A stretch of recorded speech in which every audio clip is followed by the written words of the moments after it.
नमस्कार दोस्तों, मैं भाषा और बेबाक भाषा के election watch ground report Bihar में आपका स्वागत है। इस समय मैं मौजूद हूँ चौगाई गांव में। चौगाई पड़ता है बक्सर संसदीय क्षेत्र में, और वही बक्सर जहां पर प्रधानमंत्री नरेंद्र मोदी ने एक और निम्न स्तर भाषण का दिया और सीधे सीधे कहा कि विपक्ष वोट बैंक के लिए मुजरा तक करने को तैयार है। इंडिया अलायंस को अपने वोट बैंक की गुलामी करनी है तो करें, उनको वहां जाके मुजरा करना है तो भी करें। ये वही संसदीय क्षेत्र है जहां मैं मौजूद हूं, और सबसे बड़ा सवाल यह है कि आखिर ऐसी क्या बात है कि प्रधानमंत्री नरेंद्र मोदी जब 7वें चरण का चुनाव होने जा रहा है, 1 तारीख को मतदान होना है, तो बिहार आकर लगातार एक डराने धमकाने वाली और असभ्य अशोभनीय भाषा का इस्तेमाल कर रहे हैं। बिहार आकर ही वे सीधे सीधे धमकी देते हैं कि वे विपक्ष को जेल के भीतर बंद कर देंगे, और यहाँ पर यह चेतावनी सीधे सीधे आरजेडी के लीडर तेजस्वी यादव को है और बाकायदा हेडलाइन बनती है। सवाल बहुत साफ है कि बिहार की धरती से जो चुनौती खड़ी हुई है, उस चुनौती से बौखलाकर प्रधानमंत्री नरेंद्र मोदी जिस तरह से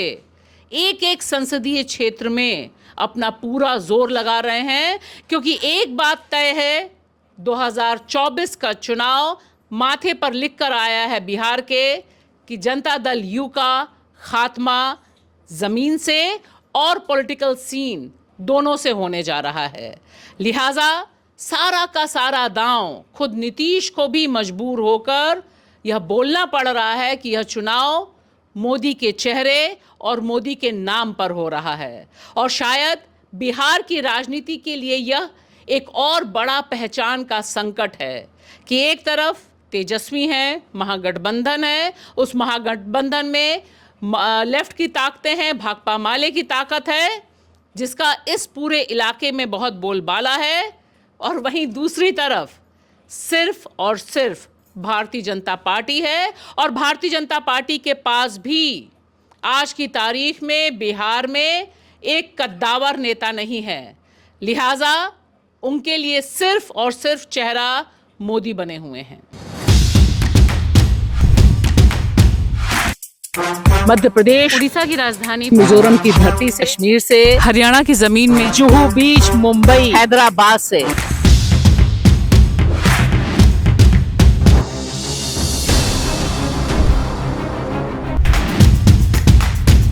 बक्सर में मुकाबला बहुत तीखा है।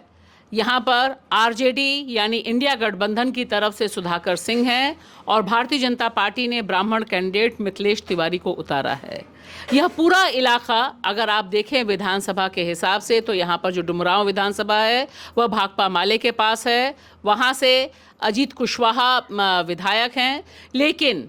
बाकी सांसदों में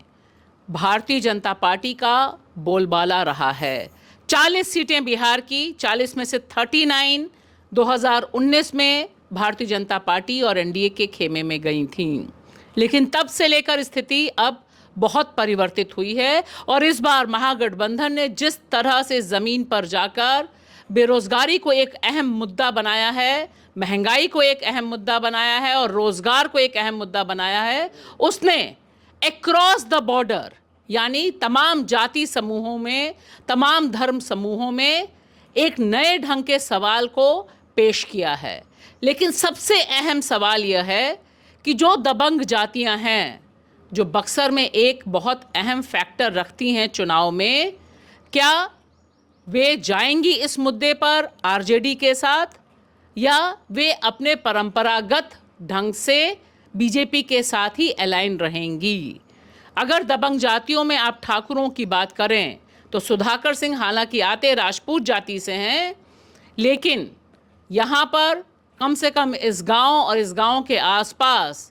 जो राजपूत समाज के लोग हैं, वे लंबे समय से भारतीय जनता पार्टी के साथ बैटिंग करते रहे हैं। ब्राह्मणों की बैटिंग बहुत पुरानी है इस संसदीय क्षेत्र में भारतीय जनता पार्टी के साथ। लिहाजा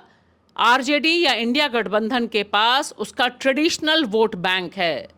जिसे तेजस्वी यादव माई बाप कहते हैं, यानी मुसलमान यादव और बैकवर्ड अगड़ी जाति का गरीब तबका, महिलाएं, इन सब का एक समीकरण बनाने की कोशिश है। और उसमें जिस तरह से लाल झंडे की पार्टियां इस बार एक सक्रिय भूमिका निभा रही हैं, उसमें खेतीहर मजदूरों का, भूमिहीनों का एक बड़ा सेक्शन